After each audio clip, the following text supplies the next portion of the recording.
নমস্কার বন্ধুরা, স্বাস্থ্য সচেতনের আরেকটি অধ্যায়ে আপনাদের সাথে সাক্ষাৎকার। আশা করি সবাই ভালো আছেন, সুস্থ আছেন। আজকে আপনাদের সাথে আলোচনা করব যে আপনারা এখনের এই ওয়েদারের মধ্যে যে মশা কামড়ানো থেকে অসুখগুলো হচ্ছে সেগুলো নিয়ে। মশা কামড়ালে আমাদের বিভিন্ন রকমের রোগ হয়ে থাকে।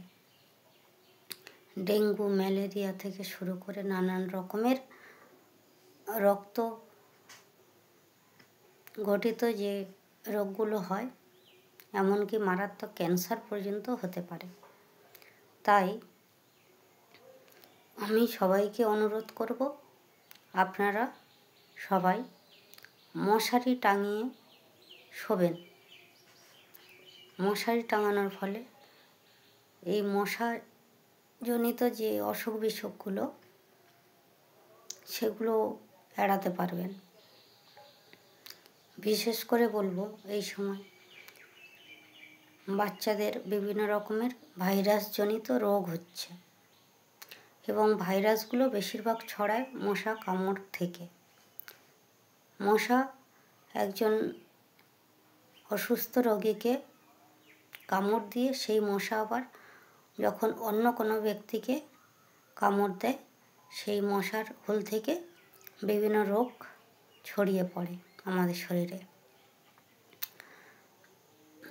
অনেক সময় দেখেছি যে হয়তো মশা কামড় দিল, সেখানে ছোট একটা ফুসকুড়ি হলো এবং সেটাকে নখ দিয়ে খুঁটে বড় ঘা তৈরি হলো এবং সেখান থেকে ইনফেকশান তৈরি হলো এবং বড় রোগের সৃষ্টি হলো।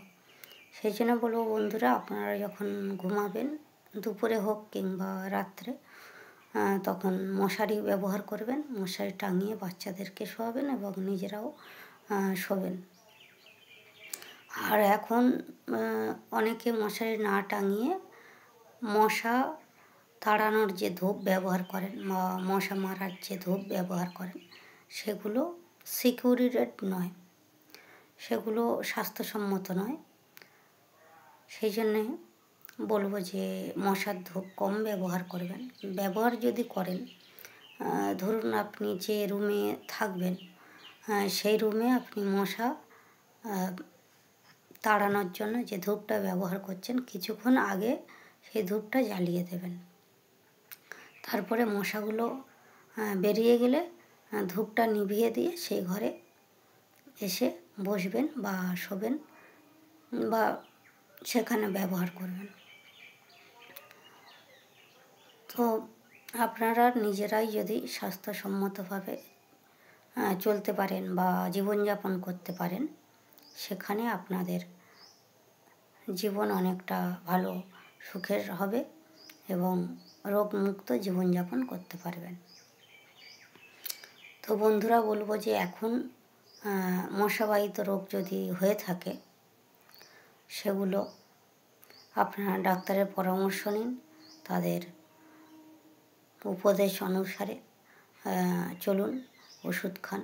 এবং বিশেষ করে বলবো, বাচ্চাদের যদি জ্বর বা সর্দি কাশি হয়ে থাকে, সেজন্য ডক্টরকে দেখান। তারা সব রকমের রক্ত পরীক্ষা করবেন এবং তাদের রিপোর্টগুলো দেখে নির্দিষ্ট চিকিৎসা করবেন। তাতে আপনাদের ভালো হবে। আপনারা নিজেরা জ্বর হলে বা সর্দি কাশি হলে নিজেরা দোকান থেকে ওষুধ কিনে খাবেন না, তাতে অসুখ বিসুখ আরও বেশি বেড়ে যেতে পারে এবং আপনাদের জীবন সংশয় হতে পারে।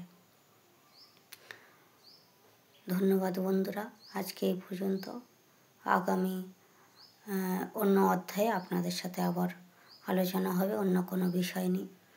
আর আমার চ্যানেলটি কেমন লাগছে বা আমার বক্তব্যগুলি কেমন লাগছে, আপনারা কমেন্টের মাধ্যমে জানান। একটা লাইক করে আমাকে সাপোর্ট করুন প্লিজ।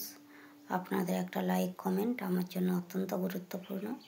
আর কোন কোন বিষয়ের উপরে আপনারা ভিডিও দেখতে চান বা জানতে চান, সেগুলো আমাকে জানান, তাহলে সেইভাবে আমি অন্যান্য ভিডিওগুলো তৈরি করতে পারবো এবং আপনাদের সাথে তুলে ধরতে পারবো। সবাইকে ধন্যবাদ। যারা আমার ভিডিওগুলি দেখছেন সবাইকে অজস্র অজস্র ধন্যবাদ। এইভাবে আমার পাশে থাকুন এবং আমাকে সাপোর্ট করুন। আমি আপনাদের কোন কোন বিষয়ে সাহায্য করতে পারি সেগুলি আমাকে কমেন্টের মাধ্যমে জানাতে ভুলবেন না।